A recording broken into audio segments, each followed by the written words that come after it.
C'est le 26 septembre 2013 que le studio polonais Flying Wild Hog avait sorti Shadow Warrior. Comme c'est souvent le cas actuellement, il s'agit d'un reboot d'un FPS 3D développé en 1997 par 3D Realms et remis au goût du jour mais portant exactement le même nom. Flying Wild Hog, c'est un studio en grande partie composé d'anciens développeurs de la série Painkiller et qui avait proposé en 2011 Hard Reset, un FPS solo plein de bonnes idées.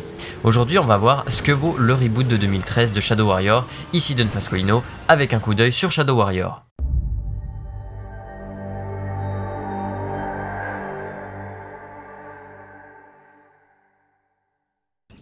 Shadow Warrior va nous mettre dans la peau de Lo Wang, qui était déjà le héros du jeu de 97. Il part récupérer un sabre sacré pour son employeur et va se retrouver avec une invasion de démons sur les bras. Le scénario n'a rien d'inoubliable, il est tout à fait basique, mais il s'assume pleinement comme tel, et c'est un prétexte pour buter des démons et pas beaucoup plus. S'il nous offre quelques cinématiques pour ponctuer notre aventure, il n'oublie pas de nous rappeler constamment qu'on a la possibilité de les passer à tout moment pour continuer directement avec le gameplay. Et ça, c'est une bonne chose dans un jeu tel que celui-là. Je préfère un jeu avec un scénario peu ambitieux mais qui s'assume comme un prétexte et qui met l'accent plutôt sur son gameplay plutôt qu'un jeu qui veut faire un scénario touchant, réfléchi ou émouvant mais qui se plante complètement parce que le reste du gameplay contraste beaucoup trop avec l'histoire.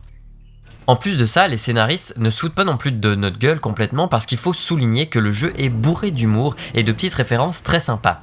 On a un démon qui est avec nous pendant l'aventure et qui discute parfois avec le protagoniste pendant les moments de calme et c'est l'occasion de quelques répliques bien marrantes. Ça m'a fait penser à Prince of Persia, l'âme du guerrier sur PS2 où on avait le Dark Prince pour ceux qui ont joué qui faisait souvent des allusions assez rigolotes mais là on est un peu dans le même style sans oublier qu'il y a aussi des gags visuels, par exemple des biscuits de la chance chinois qu'on peut trouver dans les niveaux et qui sont aussi l'occasion de phrases un peu parodiques et parfois bien marrantes.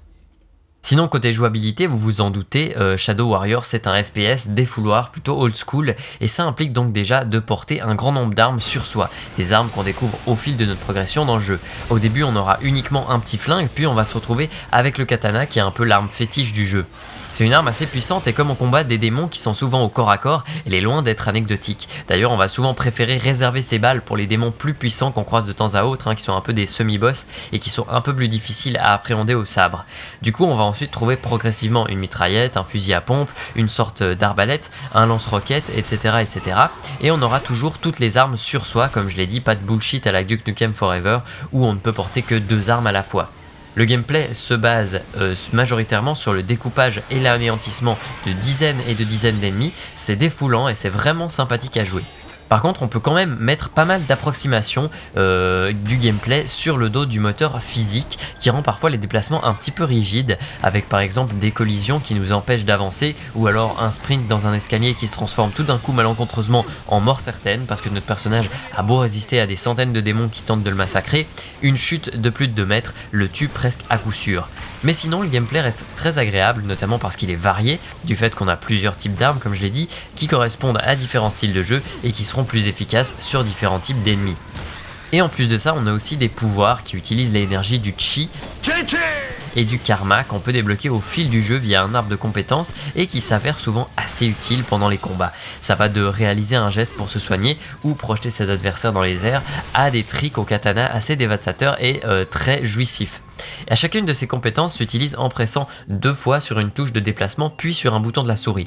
Au début c'est un petit peu surprenant et ça demande pas mal de doigté, mais finalement on se rend compte que ça fonctionne plutôt bien. Les types d'ennemis qu'on va rencontrer sont relativement variés, même si en fin de jeu ils commencent quand même un petit peu à se répéter, mais ils mélangent tout de même les groupes d'ennemis et ça crée à chaque fois des combinaisons nouvelles et intéressantes.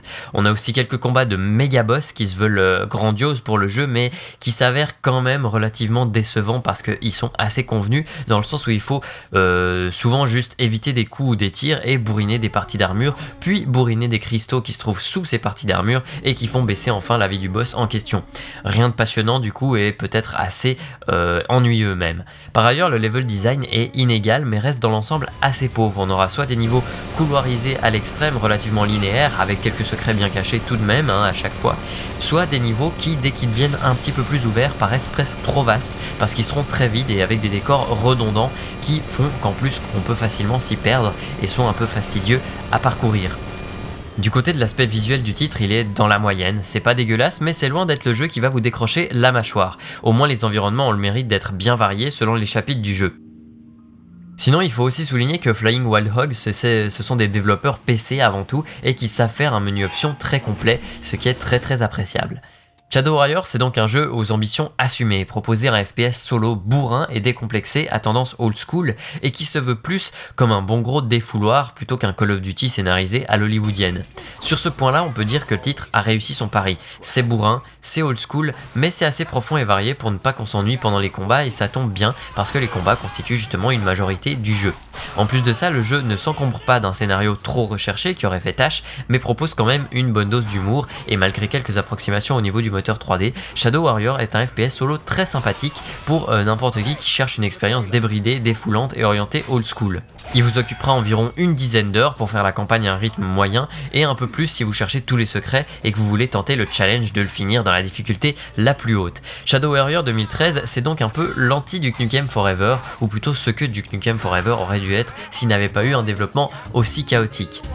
Voilà, c'était donc Don Pasqualino avec un coup d'œil sur Shadow Warrior, le remake de 2013. Bon jeu à tous et à plus les amis.